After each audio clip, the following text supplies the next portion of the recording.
Hello, everyone. As you said, I'm Lance Finney. I'm a software engineer at OCI. For the last 3+ years, I've been on the same client site working on a suite of Angular apps. So there's about 4 or 5 different Angular apps that I've been working on. And we went to Angular 2 somewhere around the Alpha 24 stage. So I've been working with Angular 2 for quite a while. It's in the same family of apps that I've been working on. So there are parts of the Angular Angular world that I haven't touched because we just have been doing it for quite a while. And that's enough about me. So what I'm going to be talking about is the Tour of Heroes. I'm not going to assume that everyone knows exactly what this is, so I'll go there first. If you go to angular.io, which is the main website for Angular at this point, and if you click on Docs, you can get to the tutorial. And this is a pretty good tutorial that takes a user through the process of creating their. So it imagines that Narco and Bombasto and Magneto are heroes, and you can get information about them. It's pretty simple. I'm not going to go through these pages. That's not what is about. But you can see that there's quite a few different topics that are shown here. So I will actually, see, I have it here, show you this app, just so we know what we're talking with. In order to be able to, I downloaded, or I cloned the Git repository that John Papa did of the Tour of Your Heroes app. So it's slightly different than the one that's actually in the tutorial. He added a couple little things, but it's almost, and so we can see what we have here. And in order to run this, I just ran ngserve. So it's a simple CLI application for those who are familiar with that. On this page, we have an initial dashboard, and it shows, for whatever reason, the 2nd through 5th of however many heroes that it has. I guess it's just doing a select from some subset. And here so I can click an N, and it does a little bit of nice debouncing and pops up the list of them, and you can click on what's around. I can, through either here or here, I can click on a hero, change the name of it. You can also the main heroes board. Here's a list of all of them. You can delete them. Click here, add a new hero, edit heroes. Very simple app, but it covers a lot of the things that you need to do for a website these days. Also, incidentally, is this show ng4 features, which I think John Papa might have just added to show something else and didn't realize that he committed. It doesn't really mean anything, and I won't talk about it again. But so this is the app. It covers a lot of the things that we need to know as an Angular developer. It covers templates, so the HTML that we need to write has some template-driven forms. Goes through how to set up the styling, your CSS, to work with an. Shows using structural directives like ng4 and ngIf. Shows components and services, routing, HTTP. So a lot that we need to know is there. But it's missing some things. This is a good start, but it's missing some. So, in my opinion, the Tour of Hero does its job well of getting you up to speed, but its job isn't really to teach you to build enterprise scale apps. That's not the level that, in my opinion, it seems designed to ease in AngularJS developers without scaring them. Because there's some things in Angular that if Angular 2 and 4, if you just came from Angular 1, you can get scared by concepts. And it seems like the Tour of Heroes kind of skips those. And so that's what I'm mostly going to be talking about during this presentation. Some of the things that Tour of Heroes skips that you really need to know in order to build Angular scale apps. This talk is an in-depth discussion of all of these features. Many of the things that I'm going to be talking about have already been or could be full-fledged Angular lunches on their own. So it is going to be a fairly surface-level discussion of a lot of these things. And wanted in depth, come back and get more pizza next time. But that's what we can cover in the time I have. So what are some of those Angular 2 best practices? So I'm going to look at the code, talk about where are the modules. So let's look at the code. If we look at the code that we have here, within app, Excuse me. Is this the version? This is not what I expected to see.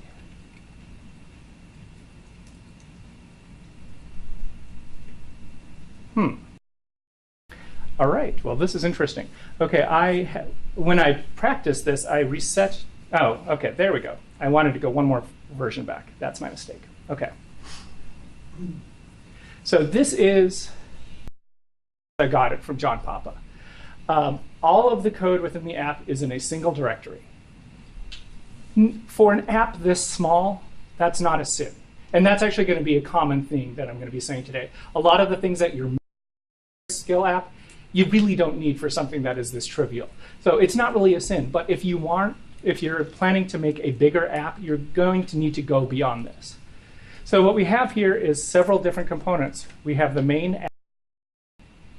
We have a dashboard component that I showed, the hero detail component, the search component, the heroes component, and a couple of services, or three of them actually. And they're all just sitting in the same space.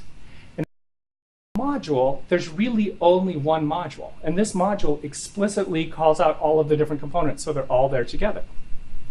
Again, for something this small, who cares? It's fine. But if you're dealing with a large, you're not going to want all of your files in one spot. It just gets ungainly, it doesn't make sense. But even more importantly, the reason that the Angular team brought in modules is so that you can divide the contents of your application. Really important now with their lazy loading and ahead of time compiling, when you divide things into separate modules, you can have it set up so that the individual modules are downloaded onto the when they're necessary. So again, for a tiny app, who cares? But for a larger app, like what we are working on our team, we have complete parts of our application that have a whole bunch of code, dozens of components, and everything else. And a user might not need that. So why have them download all that stuff up front? The way that you do that is you put it into a module. So this is the first point, the first version. So I'll now go to the next version. All of this is on Git or GitHub. So now, this is what I showed earlier. So now the main module only declares a single app, the beginning of it. And all of the other components are put into their own directories. Now, I do want to, just to be sure, putting component files in their own directories and putting references to modules are two different things. They pretty much go hand in hand. So you almost always want to do them, but theoretically I could have done this with everything in a single module and divided it up in files, or the other way around. But it really does make sense to divide things up in both situations. So on the diff here, you can see that this app module is simpler. So how do we actually have our references to the other ones? Or where does the rest of the component come from for the browser? We added the dashboard module and the heroes module. Those got imported into the app module. So we can look at those, and here's the dashboard module. This module has a few imports that it needs at the beginning, and then it declares the dashboard component so that the rest of the system can see it. Itself, if I go back to the app, the dashboard has this search component in it. Well, that search component only lives in the dashboard. The component has its own module that is referred to from the dashboard module. And so by this way, you can create a hierarchy to organize your application and to set things up better for ahead of time compiling, lazy loading. For when I get to talking about NGRX later, it is helpful so that you can even divide up how your data management is done. So that is what I wanted to show for this step. Any questions on this step so far? Yeah. So it seems like you're kind of getting down to the point where there's one component per module here. Is that something that you see, or is that because of this example, everything's pretty linear, like one-to-one? In this example, I went pretty atomic. Real life, I don't necessarily do that. Partially, we're kind of still figuring out exactly what level of atomicity we want. It's quite possible that if the hero search is really only used in that one, in the same module, I don't know. I did go to the full extent here. I don't know I don't know if there is a good rule of thumb. But anything else? So that's the modules. That was the first step. That was the first thing that really jumped out at me when I looked at this code saying, what's going on there? So the second one is something that I really think goes back to trying not to scare AngularJS. So in AngularJS, Angular 1, promises are where it's at. You know, for those who aren't familiar, promises are kind of like Java's future construct. It's something where you can say, it's a better form where you can say, I want this code to happen, and when that is done, then something else happens, and or if there's exception or a problem of some sort, something else to happen. It's a nice structure. Well, really embrace the concept of observables, which is essentially promises on steroids, I think you could say. A promise can only return one thing. An observable will return a stream of things. So you can use an observable like a promise. You can have it just return one thing, just resolve one thing. But you can also have it do a heck of a lot more.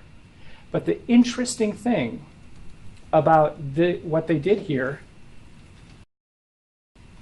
everything here is promise-based.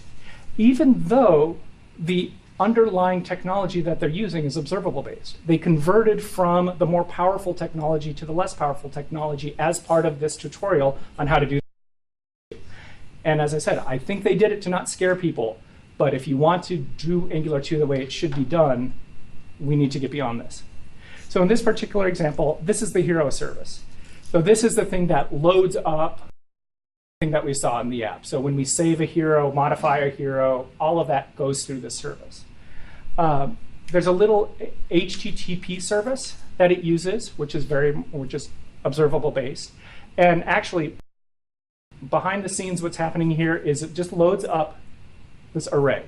So it's every time I load the application, it loads the same array back up. It's not persisted in any database. It's not persisted on any server. And the way that this is done is through something, say, in memory, load these things up from the data service. So it's very, very toy fake thing for a demo. Makes complete sense. I have no objection to that at all for this purpose.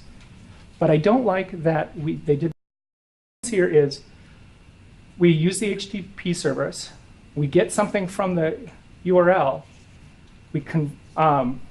Using the URL, then we convert it to a promise, and then we do promisey things to return the value beyond that errors.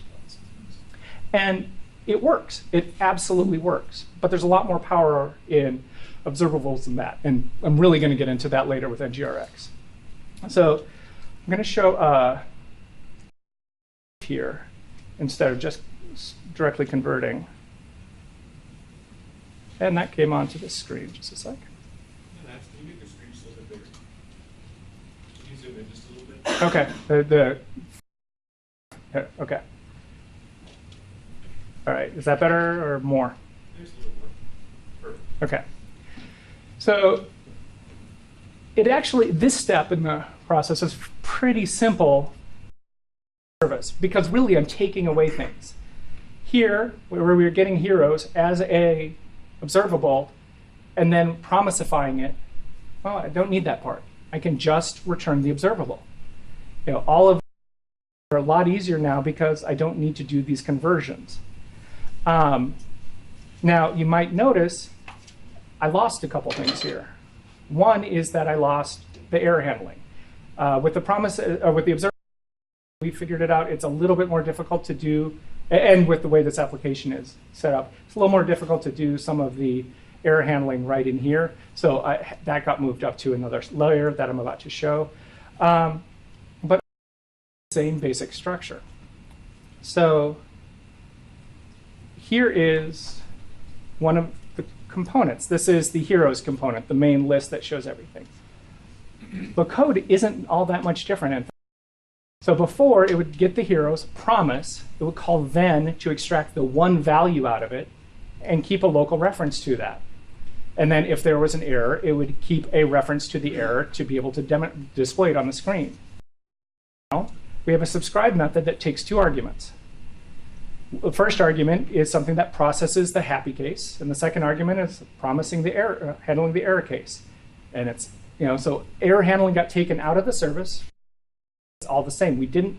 This was necessary for the promise version in order to get the error here, but with observables, we didn't need to do it.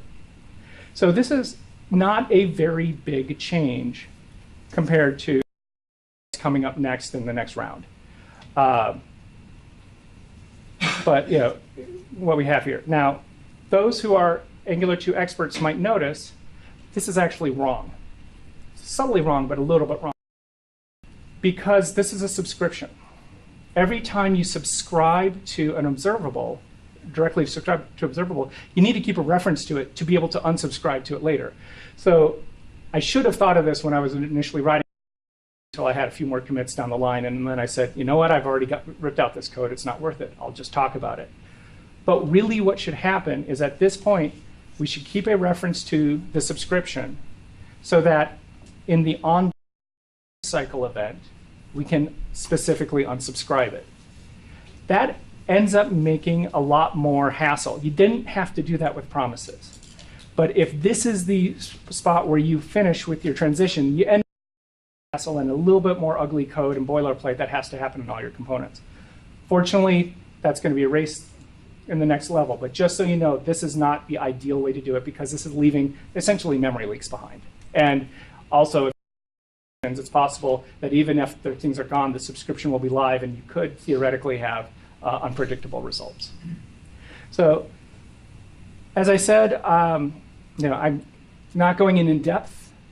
I know everything about observables and why they're better than promises in the time I have here, but this shows that this is definitely something that, what I'm trying to get across is that this is definitely something that needs to be part of your toolkit when you're going to Angular 4. Any questions on this before I move on? Okay. Next issue is change detection. So Angular, as it comes out of the has a change detection strategy of really, you don't have to specify what your change detection strategy is. And that change detection strategy is, it's going to repaint the screen anytime it thinks anything.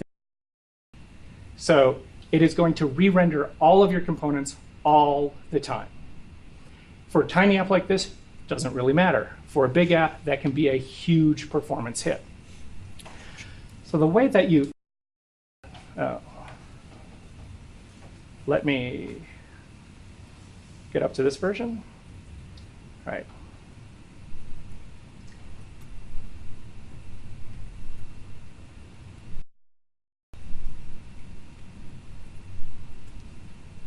Right.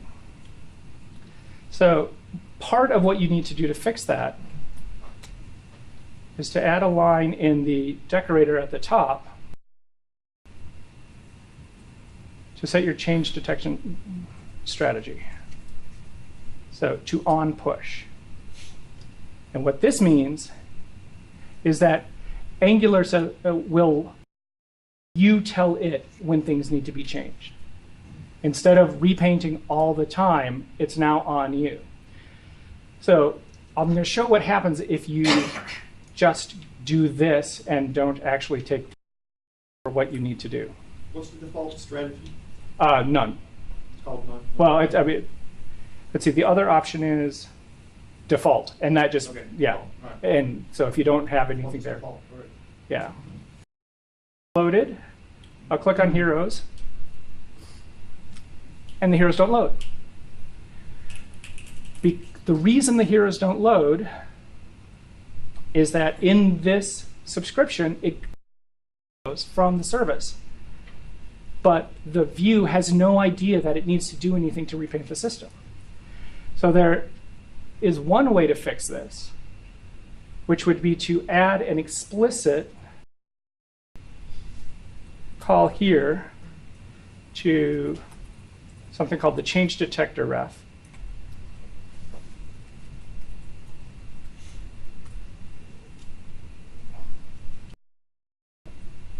And need to import it.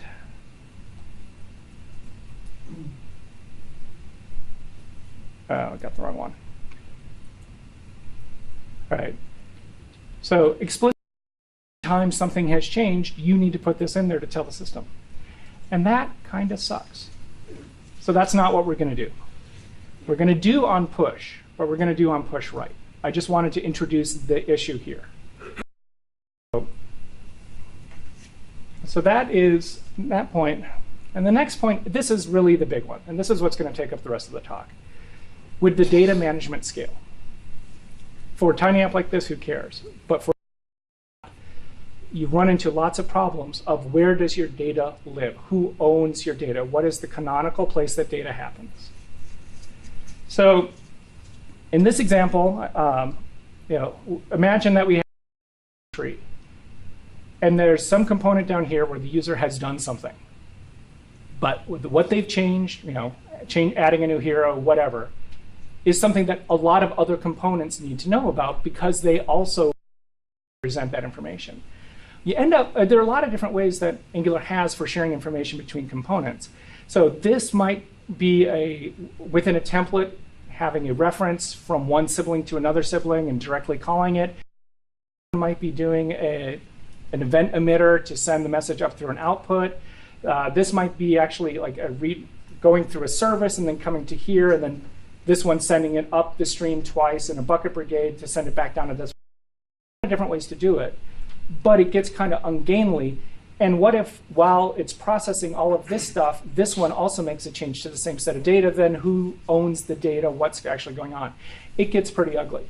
If you want to know this concept and some of the issues behind it, I highly recommend Kyle Cortes's talk from here in October. I have a link to it at the end of the slide, where he talked about the change detection strategies and what you can have. The approach that is recommended and that looks like Angular is really going to overall is using Redux or NGRX. NGRX is an implementation of the Redux. There are other implementations. Redux comes from the React world. NGRX is one of the implementations. There's also like an NG Redux. I'm only really familiar with NGRX, so I'm going to be speaking specifically to that. But for a high-end, you should move to something like this. And what you end up with when you have something like that is, if this change happens here, that sends a message to the store. So there's a spot in your app. It's a special spot in your app that contains the data structure of your application. And that has the responsibility of telling everything else. So you don't need to worry about sending all these things. There's one canonical spot that holds all of the information. And so what does that look like? Representation of the flow that happens with an NGRX app. So we're starting in a component, and in a component, something happens. The user clicked on something, we got a message through a WebSocket, whatever. We want to update the state of the application to notify the components. So that component dispatches an action. So an action is just a simple object that contains a type so that it knows which type of action is happening, and a payload, an optional payload. That action often is then sent to a reducer. It actually gets sent to all the reducers. You can have a whole bunch of reducers, and it gets sent to all of them, and any of them that want to do anything about it, pay attention. So you could have 15 different pay attention to it because they're all handling different little aspects, or you can have just one. What that reducer does is takes that information and updates the store. So the store has an immutable hold on the entire, and the reducer takes the information from the action and updates that store.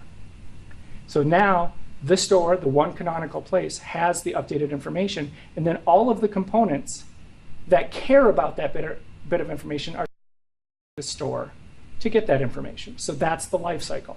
Components, or can be a service, can be something else, but component will dispatch an action, which will go to the reducer to update the information in the store, which then notifies all the components. Thing up here called an effect. This is sometimes missed when people first look at NGRX. An effect is if you want to do something more than just directly send something from the action to the reducer.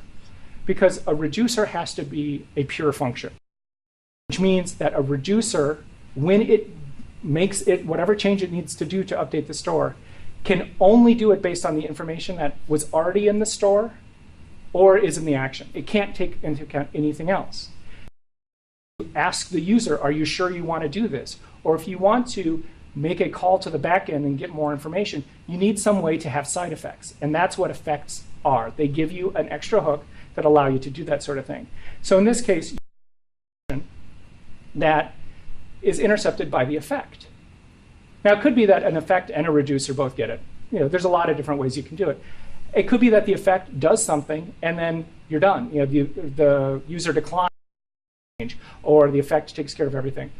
But it could be that the effect calls to the back end, gets more information, and then creates another action, which then gets passed on to the reducer. So I think I see. So the basic understanding of how this all works is observables. They're everywhere. So I'll go into the actual code to show a little bit of how this actually works. So let's revert this. Oh, there it was. Okay. All right. And unfortunately, I forgot to do a couple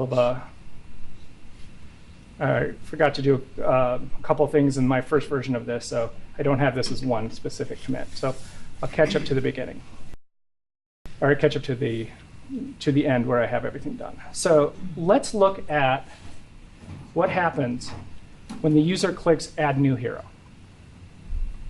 So in the behavior, it pops this little thing. It really does. But in the code now, let's see, where was that? OK. So this Add Hero method gets called. Later, I'll explain how this method gets called. Another step in there. But this Add Hero method gets called. As I said, when that gets called, it dispatches to the store.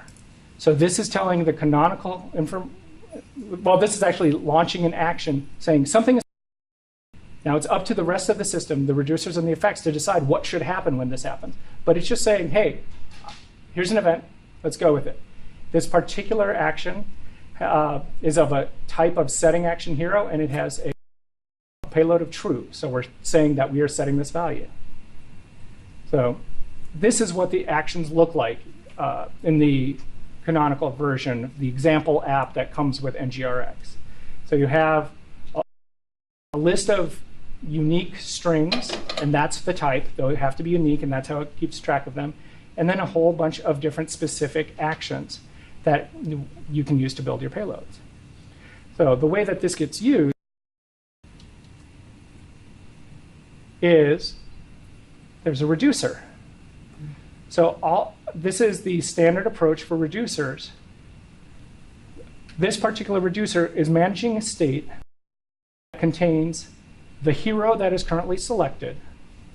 So which, like right now, it's Celeritas is the currently selected hero, and whether we are in adding hero mode. So we got this action, and it passes it in a switch. And most of these actions, it says, or most of the reducers say that they don't care about this particular action, but this one does. And so this one, the state based on this change. So with the way that a reducer works is it modifies the state that is in the system, creates a new version of that state, returns that, and then NGRX behind the scene updates that state in the store. So what you're doing is, what I'm doing in this particular case is I've said I'm now adding a hero. So no hero is selected, so it puts blank information there, but I am adding the flag of adding hero to whatever the payload is, in this case true. Great, now we've just changed the canonical store. What happens from there? We have something else down here called selectors. Selectors are how the system finds out in the store. So in this particular case, I have this one that cuts a slice of the store, is what they call it. It says, I want to know what's happening to the selected hero. And so we have this little bit of code, and again, this could be a Angular launch all on its own to go into the details of this, but a little bit of code that tells us what the selected hero is. So let's see where this is. So we have in the hero detail component, we select out with that information, and that gives us an observable. So now we're back to, we're in the land of observables, the same land that we use with HTTP. So now that observable is defined here and initiated here. So now anytime the selected hero state in the store is changed, this observable is going to get a notification. It's going to get a new version. It's kind of like the promise, which got one value, but this now will get a new value every time anything changed. And the magic, and the way that this all plugs back in together with change detection, is that this observable is used here in the template. In the previous version, this would just be hero because we would have the value. But now we can put that observable here and plug it through the async pipe. And that async pipe will grab things out of it to pass in to the next component that we get. And this async pipe manages the subscriptions for you. So when I was showing the change from promises to observables, that you end up with all these subscriptions we manage, if you do it this way, you don't have to do that. So using the async pipe, having that listen to the, by having all the changes from the store, from HTTP go into the store, having all the reference to the store coming through these observables, and then watching the observables with the async pipe, you don't need to manage your subscriptions. There are some people, some of the people behind RxJS, which is in the core of NGRX, who say manually subscribing and unsubscribing, you're doing it wrong. I think that's a bit of a strong statement, but that's essentially where you should go to. Use the async pipe to do this for you. When you say it's managing both this, how's the being handled then behind the scenes? What's going on? When this component goes away, the async pipe unsubscribes for you. All right. Yeah. So then we got that value out. This passes it into the sub, passes it in as an input. And as far as this view knows, this view doesn't know a thing about observables. All it knows about is, I have a hero, that's the hero to show. If the user does something to change what the selected hero is, just get a notification. And because the input has changed and we're using onPush, at that point it will redraw. It won't redraw any other time. You have saved many, many cycles of redrawing, and your performance is much better. So I'm going to step back a little bit. One of the other things that changed, actually, okay, so another change. So are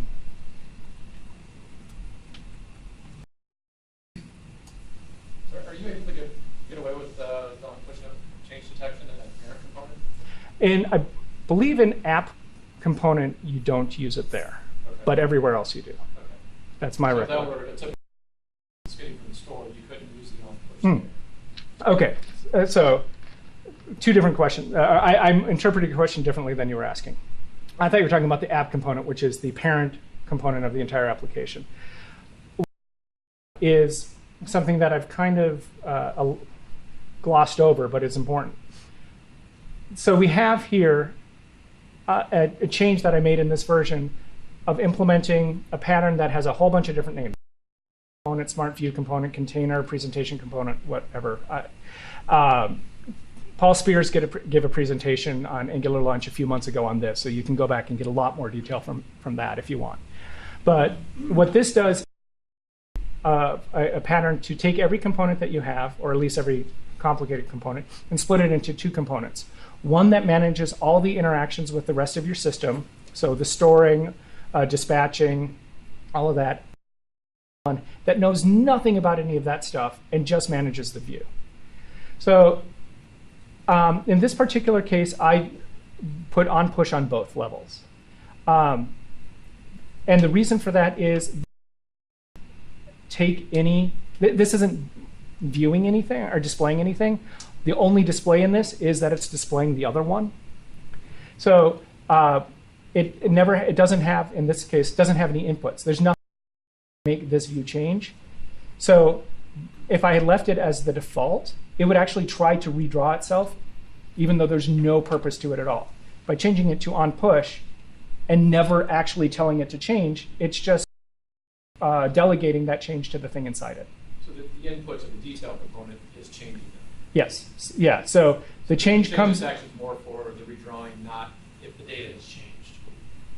Yeah. Well, it's so the data the data changes. Yeah. So one other thing I want to show is with the effect. So I'm going to come back to here. Let's see. All right. So back in the app, if I am changing something that's actually there, and if I'm adding a new hero and I hit save, that needs to save to the database. So let's look specifically at the one where I'm adding something new, and I hit save. Popped it in there at the bottom of number 21. So the save method got called depending upon whether it's new or not. If it's a brand new one, it doesn't have an ID, so it knows that we're adding a new one. If it already has an ID, the database information is different. Adding a new hero, what happens there? So again, we can go to add a new hero. I can see where that is called. That is called in the effects. And this action is ignored directly by reducers. Reducers care about this action. The only thing that cares about this action is actually an effect. So there's a lot of RxJS stuff going on here. John, I forget his last name, gave a talk on RxJS a couple months ago, so you could go back and some more detail about that. But what's happening here is this is simply a service. And as a service, you can inject any other service to it. Because it's an effect, it can have side effects. So, and actions is an observable of all of the actions that go through the system. You could listen to it and just watch everything that anything did. But I only care now about the add hero actions. So this filters down to the one. Then I use the map to pull the payload out of it. So I have this new hero with no information in it. Then I use switch map, which is a special operator that is useful for else, like the HTTP-based service here. This save hero returns an observable. So the switch map will call that, save it, put it in the fake database, the new hero, that now has an ID added to it because that's what the system did, the fake database did, and then that gets passed on by creating another action. So this is the life cycle that I was showing here, where component to action to effect, back to action to reducer. Because the effect is what is going to the database, saving the hero in the database, getting the new hero, and then passing it on to the add hero success action, which in the reducer updates the state. And then, of course, there are things that are what we just updated. They get that information, and that updates the rest of the system. So I know that that is a big dump of information. Really, it's a high level, and it might have been too ambitious to take on for the shortness of this talk. So I apologize if it's a problem, but I hope that shows some of the core things that are necessary that the tour of here just doesn't cover.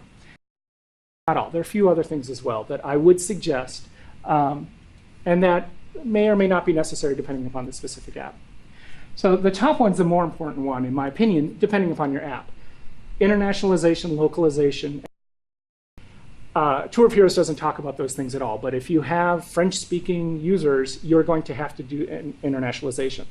There is an internationalization API that's part of Angular. It's getting a big upgrade in version 5 something, so it's going to be changing in the future.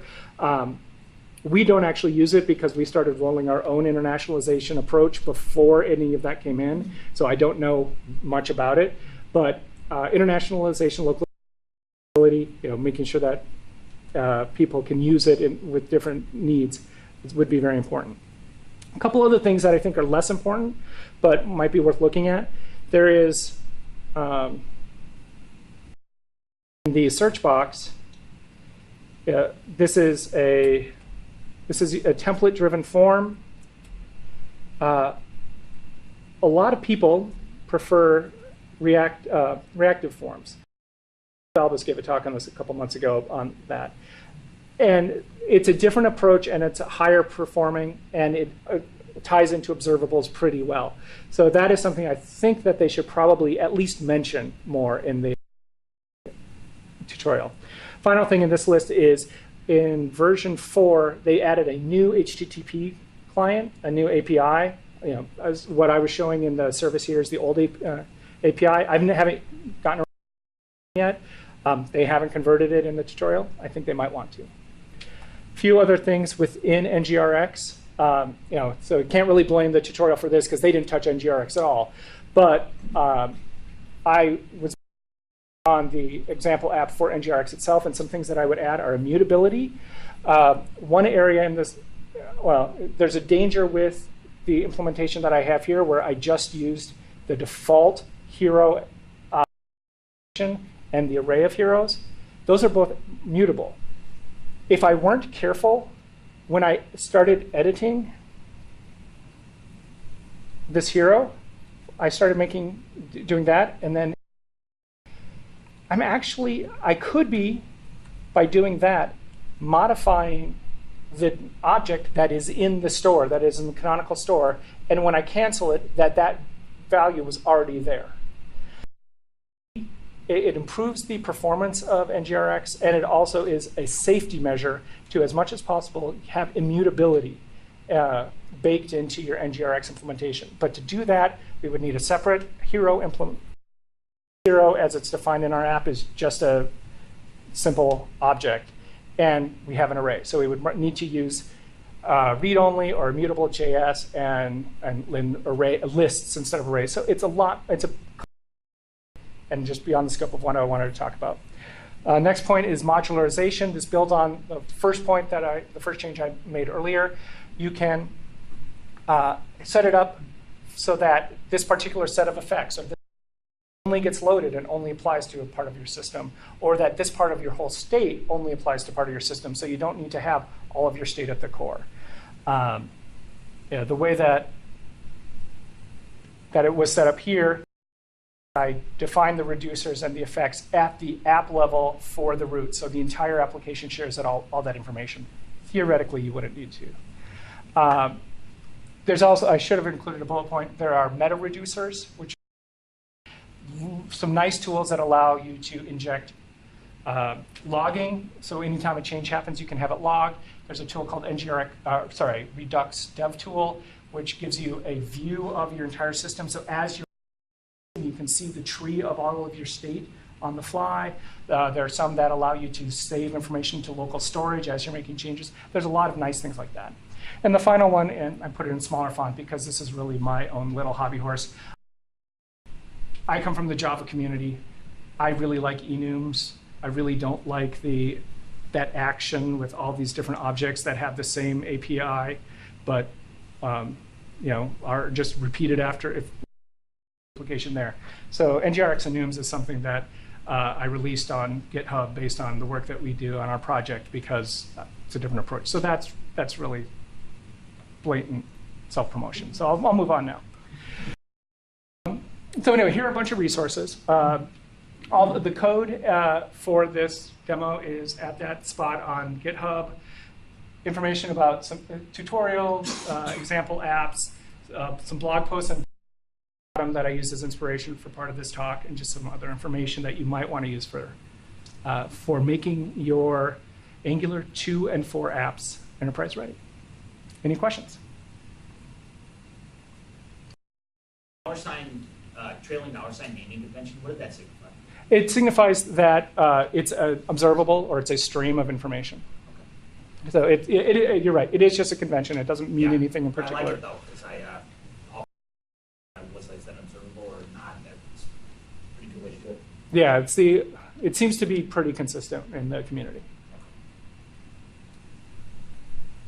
So your effects always in those cases returned. Do you always do that, or is that just in this case everything returned to action? Yeah, You don't have to. Okay. There's a dispatch false that you can send to the effect. It says, "Hey, I'm not returning anything." Yep. Do a do in the middle of stuff. Yeah. So if you have something that is only side effect and doesn't continue on, you can do something like that. Another thing that we will do sometimes is, let's say, the example I gave where you ask the user for a confirmation. So I might extract this out to a utility method that can return either an action or an undefined. And I would add, if I can spell, filter action, action. So then it actually returns an action. It passes it on. If the user declined, then I hit undefined, and then nothing ever knows about it after that.